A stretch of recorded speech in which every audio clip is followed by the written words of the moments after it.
جب علی اصغر کو میدان میں امام حسین لاتے ہیں تو 10 محرم کے دن کربلا میں تمام فوج یزید یہ کہتی ہے شاید حسین قرآن لے کے آئے ہیں۔ امام حسین اپنی عبا کو ہٹا کر فوجی اشقیا کے سامنے کہتے ہیں اے لوگو، اگر تمہاری جنگ ہے تو مجھ سے ہے۔ اس 6 ماہ کے معصوم بچے نے تمہارا کیا قصور کیا ہے؟ یہ رسول اللہ کے گلشن کا چھوٹا سا پھول ہے۔ 3 دن سے مسلسل پانی نہ ہونے کی وجہ سے اس کی ماں کا دودھ خشک ہو چکا ہے۔ اے ظالمو، اس معصوم علی اصغر کو پانی پلاؤ۔ تمام لوگ ایک ہی آواز میں کہتے ہیں اے حسین، پانی خود پینا چاہتے ہو اور نام بچے کا لیتے ہو؟ اگر واقعی اصغر ہم سے پانی مانگے گا تو ہم اس کو پانی پلا لیں گے۔ امام حسین علی اصغر کو دیکھتے ہیں اور کہتے ہیں اے میرے اصغر، مانگ اپنے نانا کی امت سے پانی، ورنہ روز محشر یہ لوگ کہیں گے اگر اصغر پانی مانگتا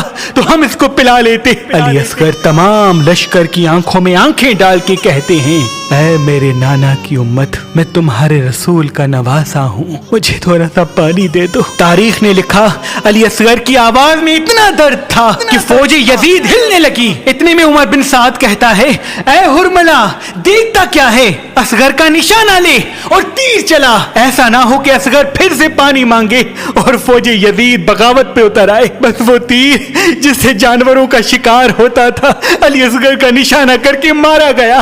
تاریخ نے لکھا اس تیر کی 3 نوکیں تھیں، ایک نوک علی اصغر کی کان پہ لگتی ہے، ایک نوک علی اصغر کے گلے پہ لگتی ہے اور ایک نوک علی اصغر کی کمر میں لگتی ہے۔ تیر اتنا وزنی تھا کہ علی اصغر کو چیر کے امام حسین کے بازو پہ آ لگتا ہے۔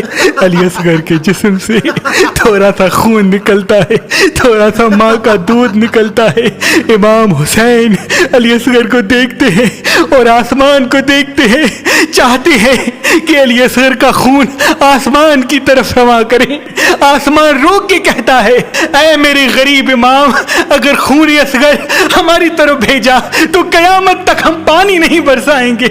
امام حسین چاہتے ہیں کہ خون اصغر کو زمین کے حوالے کریں۔ زمین رو کے کہتی ہے اے میرے امام، اگر اس معصوم کا خون ہم پہ گرایا تو قیامت تک ہم اناج نہیں اگلیں گے۔ امام حسین اپنے چہرے پہ علی اصغر کا خون مل لیتے ہیں اور اللہ سے کہتے ہیں اے اللہ، میں روز محشر ایسے ہی تیرے پاس آؤں گا اور کہوں گا میرے اصغر کا کیا قصور تھا جو اس کو 3 دن کا پیاسا کر کے شہید کیا گیا۔